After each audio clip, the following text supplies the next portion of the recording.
Hello दोस्तों, मैं श्रवण यादव कानून की पाठशाला में आपका स्वागत है।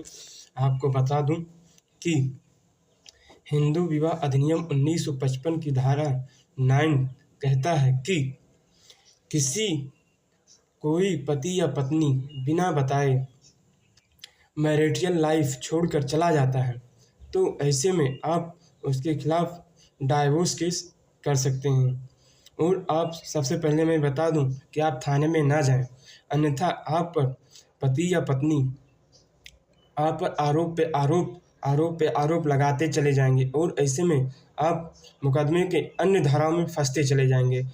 जैसे पति पत्नी पर अन्य प्रकार की लांछा लगाएगा और पत्नी पति पर अन्य प्रकार की लांछा लगाएगा, तो ऐसे में अन्य धाराओं में आप फंसते चले जाएंगे और मुकदमे में फिर फंस जाएंगे। तो ऐसे में मैं बता दूं कि सेक्शन 9 कहता है आपको जवाबदेही देना ही पड़ेगा कोर्ट के अंदर।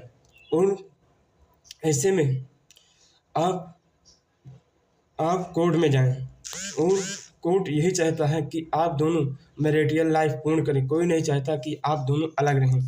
तो ऐसे में मैं बता दूं कि आप कोर्ट में ही जाएं।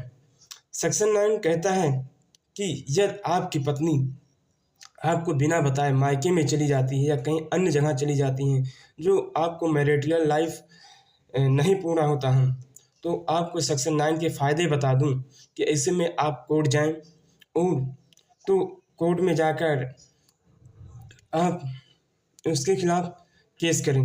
तब आप कोर्ट में आपकी पत्नी को आना ही पड़ेगा और उसको जवाब देना पड़ेगा। और या आपकी पत्नी जवाब नहीं दे पाती है तो उसके ऊपर कोर्ट 9 के तहत आपको डाइवोर्स प्रदान कर देगा और आप ऐसे में आप अलग हो सकते हैं।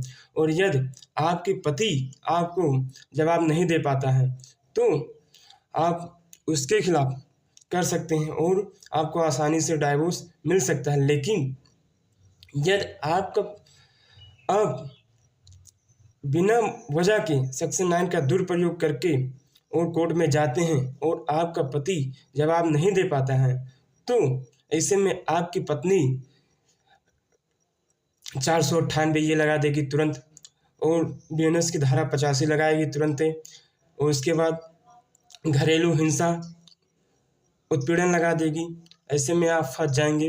तो ऐसे में सेक्शन 9 का प्रयोग जितने भी पुरुष समाज के लोग हैं गलत प्रयोग ना करें, नहीं तो आप अपने ही जाल में खुद फंस जाएंगे और आप उसके ऊपर फिर बिना मतलब के मेंटेनेंस देना पड़ेगा। डाइवोर्स 85 के तहत आपको जाना पड़ेगा, 498 लगाएगी